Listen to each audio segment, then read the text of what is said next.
All right, people. So here's another rant about people from the Attitude Era, people that are 20, 25 years past their prime, coming back to WWE and ruining our lives once again. I don't know how many times I got to make a video on this topic. I might sound repetitive, but since WWE keeps doing it, I got to keep talking about it. So, whatever you want to call him, whether you want to call him Oldberg, Grandpa Goldberg, there's a million fucking nicknames you could come up for this guy now. I mean, the fact that this guy, I think he's 54, 55 years old, is still wrestling in this company, taking up prime positions in this company that could be devoted to building the new talent in this company that's actually going to be on Raws every week in the next 10 to 15 years, that are actually going to be main eventing the next pay-per-views in the next 5 to 10 years. But no, these spots are occupied by has-beens like Goldberg.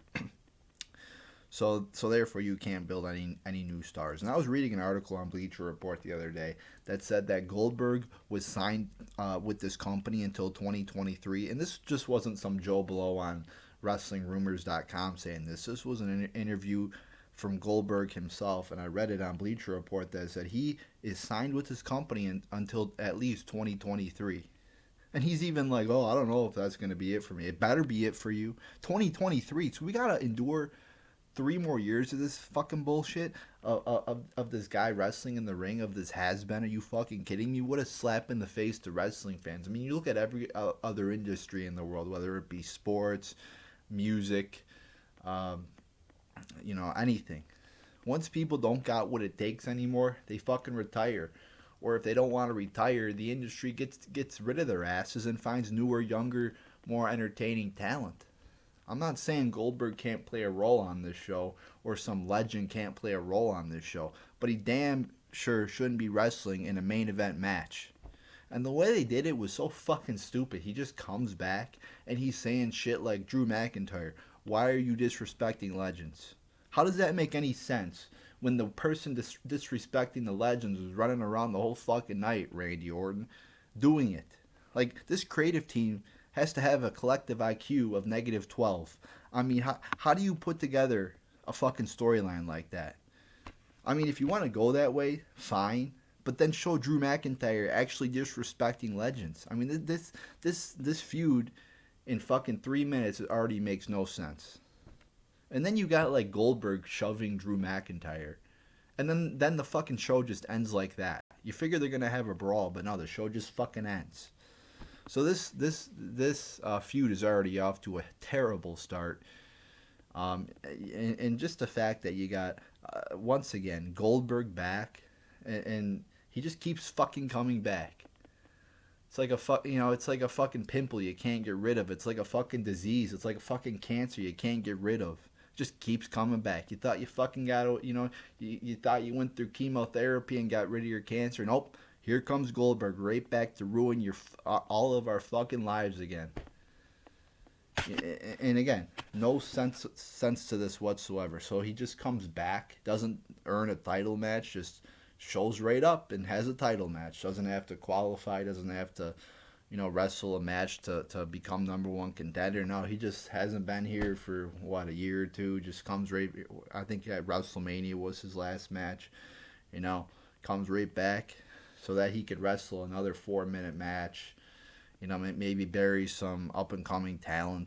I'm not a big Drew McIntyre fan, but I certainly don't want to see him job out to Goldberg. So so if you love watching 3 minute matches with the same two moves in them, then watch Goldberg. Order the fucking pay per view, waste your money.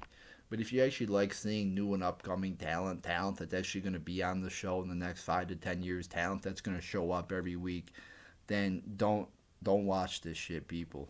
And I'm glad that so many people on Bleacher Report and other websites have finally caught on to the fact that Goldberg should not be in the position he is in right now in this company.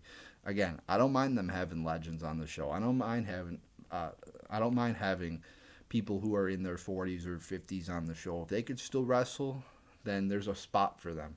But they shouldn't be champion, and they should be used to elevate new talent.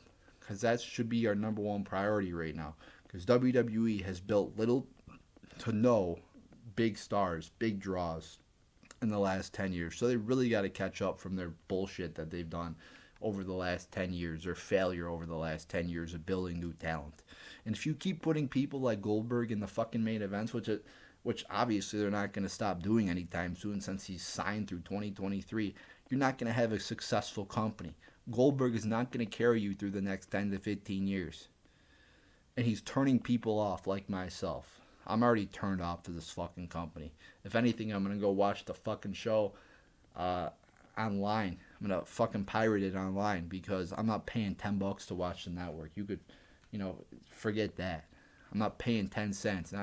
Forget 10. I know pay-per-views used to be $44 or $45. I mean, it's nice that it's $10, but I would not pay 10 cents to watch these pay-per-views with people like Goldberg wrestling 2-minute matches. Oh, what are we going to see? 4 spears, 5 Claymore kicks, another 2 spears, a jackhammer, another 8 Claymore kicks, and the match is over. The finishers don't mean shit with Goldberg. He kicks out of 8 finishers. His opponent kicks out of 7. Like, what's the point? No selling, nothing. Nothing good anymore. This company just fucks everything up. So fuck WWE, fuck the creative team, and fuck Vince McMahon. These people could all go to fucking hell because they've made wrestling, and more specifically WWE, into a joke. And they have no respect anymore for building new stars, building new talent. Yeah, just keep bringing back guys from the Attitude Era. Great business model. It's 2021, and they're bringing back people from 1997, 1998, the early 1990s. What an embarrassment. I would be very embarrassed if I was a person on that creative team or a top executive. Because you really work for a company that doesn't know what the fuck they're doing. And that's why people like me have stopped watching. And there are a lot more people like me who have stopped watching. And I think it's damn near time WWE takes a look in the mirror and says to themselves, what have we done to turn so many people off? Because obviously the ratings are down. Obviously a lot of people have stopped watching these last 5 years. Take a look in the mirror, say, what have we done wrong? And what can we do better going forward? Because they have fucked a lot of things up in this company. So before I go off too much, before I make an hour-long video, I think I'll wrap it up here. So there you go, people.